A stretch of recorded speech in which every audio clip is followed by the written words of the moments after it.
Okay. One for me.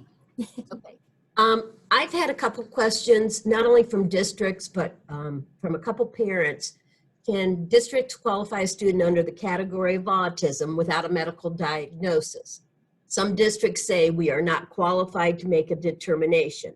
You are qualified to make a determination based on your educational determination of autism, because I did have a parent call me and say, how can they diagnose my child with autism when it's not a medical diagnosis? And I said, it's an educational diagnosis. You had wanted your student tested, and that's what the ETR found him eligible under. So have any other people had any problems with the autism versus a medical diagnosis? Okay. We did hear that even across our state, this was kind of popping up. We're Yeah. not sure why, but we did hear at a state meeting that this was something that was popping up fairly frequently. So we definitely thought that we would address it. And just so that everyone knows, I mean, under the operating standard that Helen and I have referenced on your screen, you know, every district is required to have a team who is competent to make these determinations for all 13 categories. And, you know, if you've got a school psych or an intervention specialist, any of the people that are qualified to interpret scores and make those determinations can, in fact, make that diagnosis. So, so hopefully Sounds that like helps. we're okay with our people. Yeah, so that's good. Good to know. All right. We've had a couple questions around, I think probably because people have attended our trainings, our Beyond Compliance trainings for IEP, and maybe have heard that we talk about that prioritization of needs being in the profile. So we've been asked what the difference is between that and addressing needs identified in the IEP. And it's really semantics.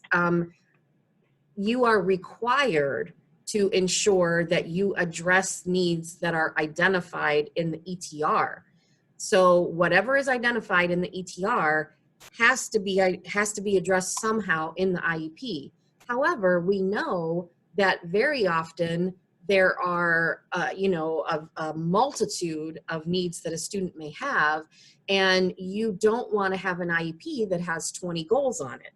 So what the team can and should and must do is determine what they are going to prioritize for this IEP.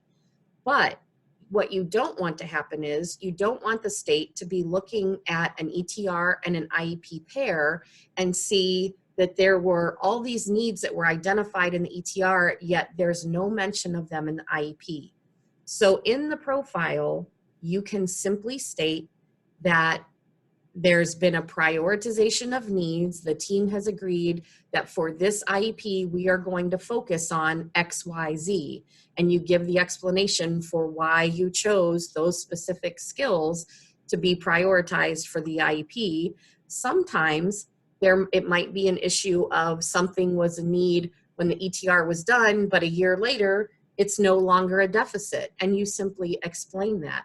Or, as I said, in a case where, you know, you have a student with perhaps multiple disabilities, or something that is much more involved, and there are a ton of different needs, you simply choose the ones that you feel rise to the highest level and will serve the student best, and you state that as a prioritization of needs.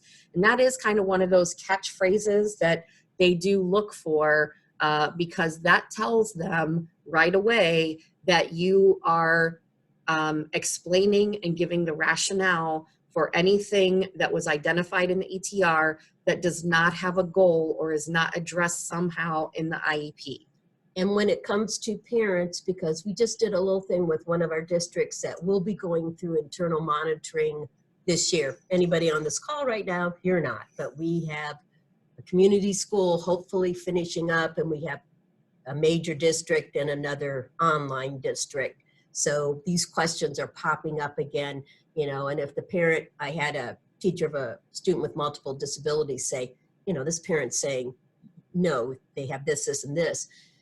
I told the teacher, what you say is you can't accomplish 20 goals in a year. That doesn't mean you're not addressing those goals. You're just not taking data on them. Exactly. Teachers are still teaching content and skills on a daily basis, but you don't, everything that a teacher teaches doesn't have to be a goal in the IEP. Exactly. Okay. Can I ask a question? Yes. So in terms of like self-regulation, that is sometimes obviously a need that a child needs to work on, but it might not be when the team sits down a priority to actually write a goal for that area. So could in the documentation, the IEP, we write that we're addressing that goal using like zones of regulation or some type of social emotional. Absolutely. Okay. Right. Yeah, that's exactly what you would want to do, because again, if that was identified in the ETR as a need, then we would be looking at an IEP expecting to see something there. So you're exactly right. In that profile, you would list under that prioritization of needs that you recognize that self-regulation is a need for the student, but it is being addressed through whatever you're doing. So, and sometimes, goals, that's the thing we always want people to understand. You don't have to write a goal for everything. Sometimes needs are met through transition service activities. Sometimes needs can be met through accommodations that are put in place. And so certainly if there is something that is being addressed in another way, you want to put that under that prioritization of needs, because that way anyone who looks at it, it's very clear what's being done to support the student outside of just having a goal on the IEP. Okay. All right, so we get asked this question a lot too, and when Helen and I do our Beyond Compliance IEP training, we do always talk about this, but it is a little bit confusing. In that section 8 of the IEP under transportation, it asks 2 questions actually. It asks, does the child need special transportation? And then right below it, it asks, does the child need transportation to and from services? And so sometimes people are confused about what that means. And the question arises, does this mean to an outside service provider? The first question is literally asking, does the child need transportation that is above what the general students in the district receive? And so obviously, if they don't, if you have a student who is able to ride the regular bus and they don't need transportation around the school building, between school buildings, if for some reason they go from one building to another for some type of service, then it's a no. But for those students who do need specialized transportation, then that first question is a yes.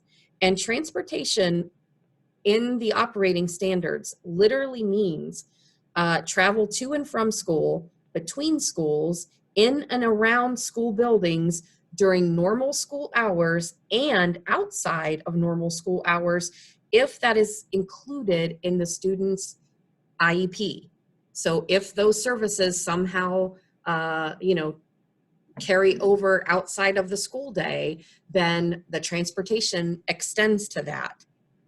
That second question about does the child need transportation to and from services, that is in fact talking about outside service providers. So if the student required some type of service that was identified in the IEP and the school was not able to provide it on site, then the district would in fact be required to provide that transportation to that outside service provider.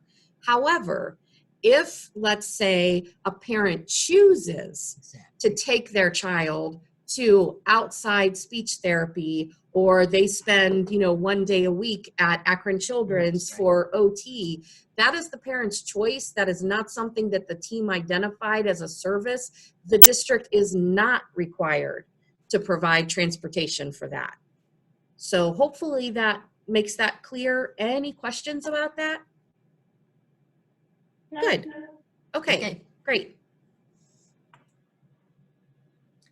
How do you document the paraprofessional in section 7? Okay, so we do actually get questions about this quite frequently. I'm losing my voice. I'm Yeah, Helen's a sorry. little bit hoarse today. So we actually get questions about this and also about how to document the CODA and the PTA, the physical therapy assistant or the occupational therapy assistant.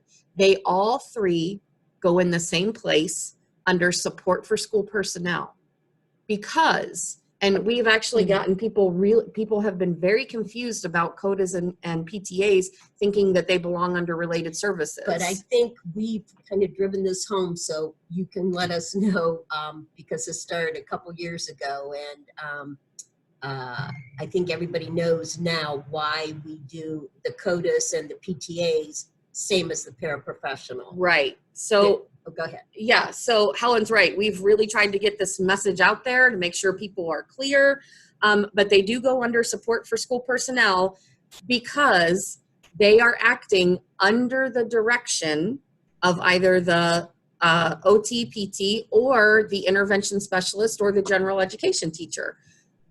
So they can be carrying out direct instruction or working directly with students, but they are still doing it as the support for the school personnel. They are still supporting the professional for whom they are standing in, so to speak.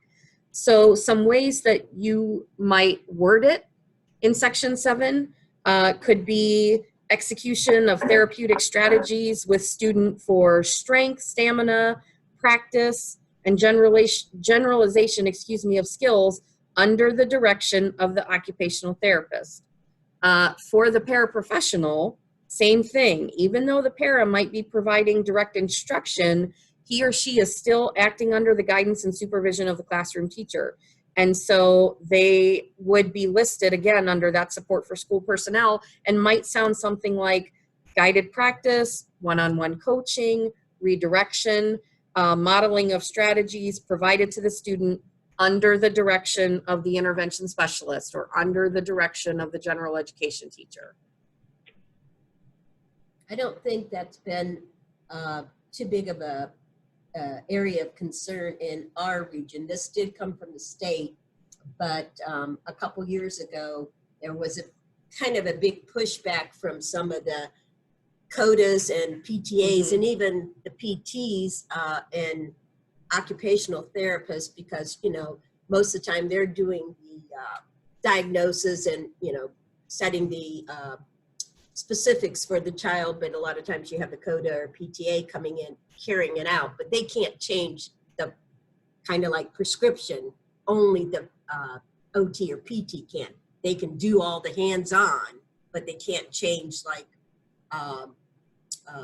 well, like on a standing board. I'm only bringing this up because it happened once. They can't change the position and whatnot as set by the PT unless the PT has changed that themselves. Right, just like the para can't write the IEP, but the para can certainly carry out. And so I have had several questions last year and this year about specifically more the paraprofessional, because like Helen said, we did kind of get the word out about the CODAs and the PTs, but well, and the para doesn't have, even if the para does have an educational license, they're not the interventionist or the general ed teacher. So they may be providing direct instruction, but that direct instruction and the teaching comes from the teacher, IS or gen ed teacher as the professional. exactly.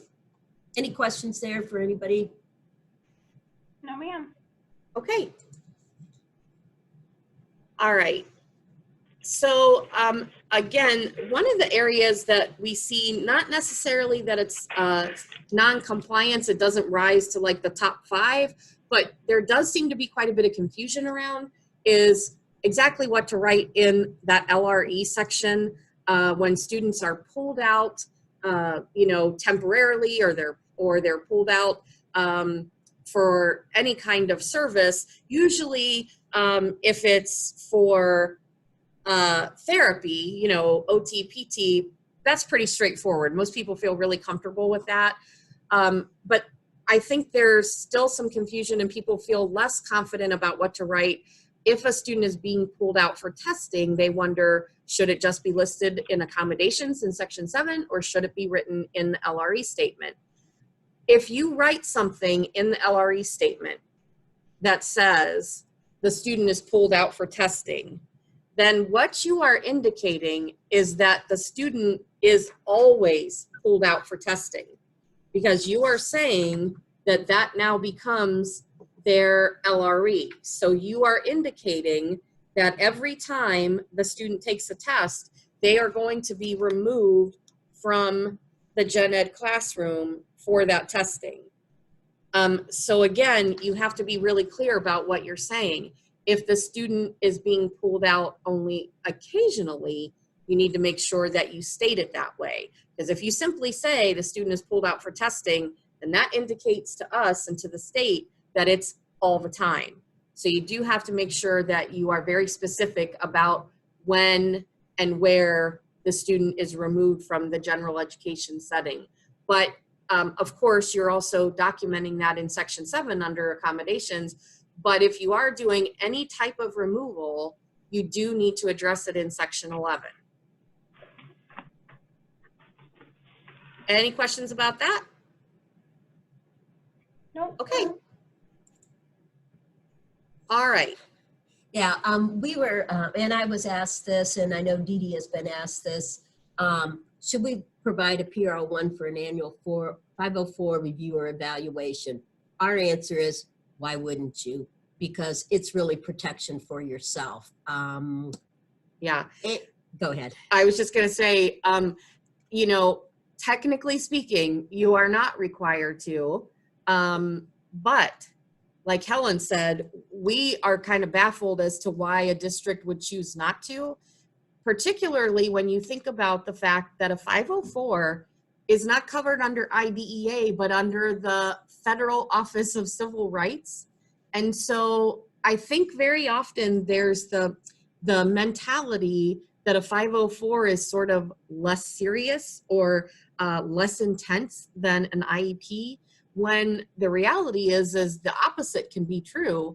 If there's a 504 violation, you have the Office of Civil Rights at your door, not just Ohio looking at IDEA. You can literally have the Federal Civil Rights Office in your district. So we always suggest, whether it is an IEP or a 504, anytime you are having any kind of meeting for a student to make any kind of decisions, you're having an evaluation, you're having a review of the services they're receiving, you should have a PRO1. And especially if, I mean, we know you have to for an IEP, but if there's any contentious areas, I'd had to just go searching for, couldn't get any answers from the state and had to go to the Office of Civil Rights, and they, in Cleveland, for, you know, a student that did not have a guardian and they were on a 504, and it was like, gosh, do we have a surrogate parent? I called the state and it's like, I don't know, you have to call civil rights.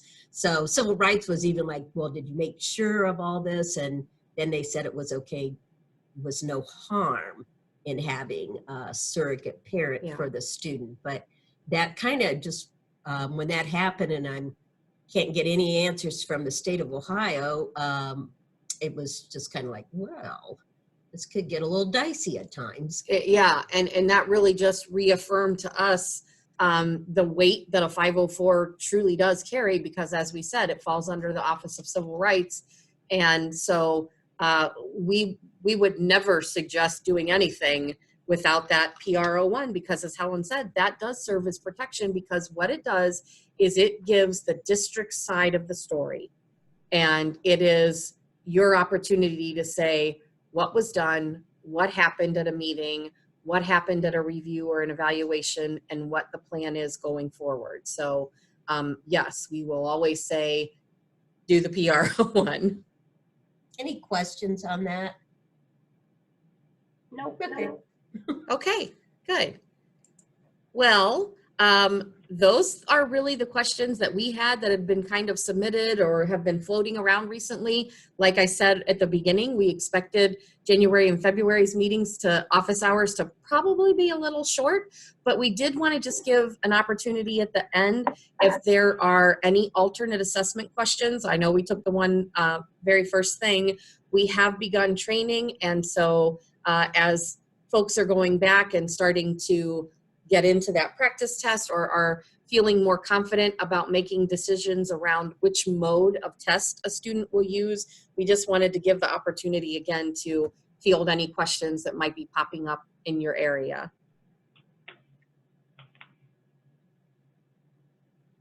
We don't have any yet. All of our teachers and I will be at the trainings tomorrow. Okay, Oh, great. Okay, for Great. the refresher? Yes. Okay, and during the training tomorrow, you will see, we'll actually take you into the practice test and show you all of the tools available and all of the embedded accommodations that really do make it so that it is accessible for most students. So we'll be showing you all that in